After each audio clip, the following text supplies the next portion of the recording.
আগামী ৬ ঘন্টার ভিতরে এই জঙ্গি সন্ত্রাসী ছাত্রলীগের এই আক্রমণকারীকে হত্যা চেষ্টায় জড়িত এই ছেলেকে যদি গ্রেফতার করা না হয়, স্বরাষ্ট্র উপদেষ্টাকে তার পদে থাকতে দেওয়া হবে না।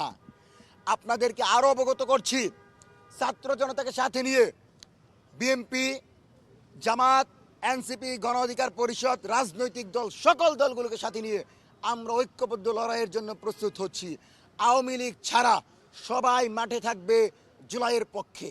এবং আপনারা জানেন, জুলাইয়ের সকল সাংস্কৃতিক এবং রাজনৈতিক শক্তিগুলো একত্রিত হয়ে গণপ্রতিরোধ কর্মসূচির ঘোষণা দিয়েছে শাহবাগে, এবং জুলাইকের মিছিলের ঘোষণা দিয়েছে।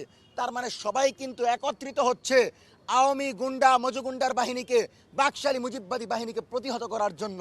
এটা জেনে এবং নির্বাচনের মাধ্যমে যদি বাংলাদেশ একটি ভারসাম্যপূর্ণ রাষ্ট্র হয়ে যায়, তাহলে আওয়ামী লীগ আর ফিরে আসতে পারবে না। এই ভয়ে তারা এখন আওয়ামী লীগ নির্বাচন বানচাল করার জন্য আজকের এই আক্রমণ করেছে। নির্বাচন যেন সুষ্ঠুভাবে না হয় সেজন্য তারা আক্রমণ করেছে। তার মানে আমরা নিজেদের ভেতর কোনো দ্বন্দ্ব করতে চাই না। আমরা এই স্লোগান দিতে চাই না যে নির্বাচনের কোনো আমাদের ফ্যাসিবাদ বিরোধী কোনো প্রার্থী আমাদের উপর আক্রমণ করেছে।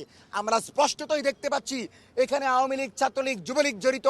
এবং তাদের আদাবর থানার যে ঘটনাটা দেখেছেন, যে ওই ছেলে হাদি ভাইয়ের নির্বাচনী প্রচারণায় পর্যন্ত ঢুকে গেছে, অথচ বাংলাদেশের প্রথম সারির নেতা হওয়ার পরেও গোয়েন্দা সংস্থাগুলো সেই তথ্য রাখে নাই। আর পূর্বে চা খাওয়ার বসার পর বলতো জামাত বিএনপির গোপন বৈঠক থেকে 10 জন আটক। তাইলে আজকে কেন আওয়ামী লীগ কেন্দ্রের গর্ত থেকে ধৈরা গ্রেফতার করেন না? প্রমাণ থাকার পরেও কেন আপনি হাদি ভাইয়ের উপর আক্রমণকারীকে গ্রেফতার করতে পারেন না? তার মানে রাষ্ট্র কাঠামো আপনার হাতে নাই। এই সব বিষয় বিবেচনা করে চরম নিরাপত্তাহীনতায় ভোগা জুলাইয়ের আমরা এই ভাইদেরকে পক্ষ থেকে রাষ্ট্রকে অনুরোধ করছি, সরকারকে অনুরোধ করছি, জনগণকে অনুরোধ করছি, ঐক্যবদ্ধ হন, আওয়ামী লীগের বিরুদ্ধে ঐক্যবদ্ধ হন, আওয়ামী লীগের বিচার প্রক্রিয়ার বিরুদ্ধে লড়াই করেন। আওয়ামী লীগের বিচার নিশ্চিত করতে হবে এবং অপরাধীকে 6 ঘন্টার ভিতর গ্রেফতার করতে হবে, নাহলে বাংলাদেশে আবার জুলাই নেমে আসবে। সব মশার বিরুদ্ধে সুরক্ষা দিতে এলো বসুন্ধরা এক্সট্রিম অ্যারোসল, মশার বিরুদ্ধে এক্সট্রিম সুরক্ষা। এবং আপনাদেরকে স্পষ্ট বলে দিচ্ছি, কোনো রাজনৈতিক দল একে অপরকে কাদা ছোড়াছড়ি করবেন না। স্পষ্টত এখানে দেখা যাচ্ছে আমাদের ফ্যাসিবাদ বিরোধী কোনো শক্তি ষড়যন্ত্রে জড়িত ছিল না। সরাসরি আওয়ামী লীগের পৃষ্ঠপোষকতায়, আওয়ামী লীগের পরামর্শে কিলিং মিশন হিসাবে শরীফ ওসমান হাদির উপর আক্রমণ হয়েছে। আমাদের উপর আক্রমণ হতে পারে, আমরা সেটাকে পরোয়া করি না। আমরা আমাদের এই বোনাস জীবনকে পেয়ে আমরা মনে করি শাহাদাতের তামান্না নিয়ে আল্লাহর কাছে যদি চলে যেতে পারি, ইনসাফের পক্ষে লড়াই করে স্বাধীন সার্বভৌম বাংলাদেশ বিনির্মাণের স্বপ্নে যদি আমরা জীবন দিতে পারি, সেটাই আমাদের সবচেয়ে বড় পাওয়া।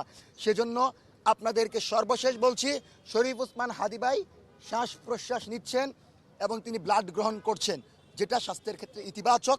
আমরা আশাবাদী অতি দ্রুত উন্নত চিকিৎসার জন্য হয়তো তাকে ভালো কোনো জায়গায় নেওয়া হবে, অথবা তার চিকিৎসার মাধ্যমে তিনি আমাদের মাঝে ফিরে আসবেন খুব দ্রুত সময়ের ভিতর। সেজন্য আমরা আশাবাদী, কিন্তু শঙ্কা রয়েছে।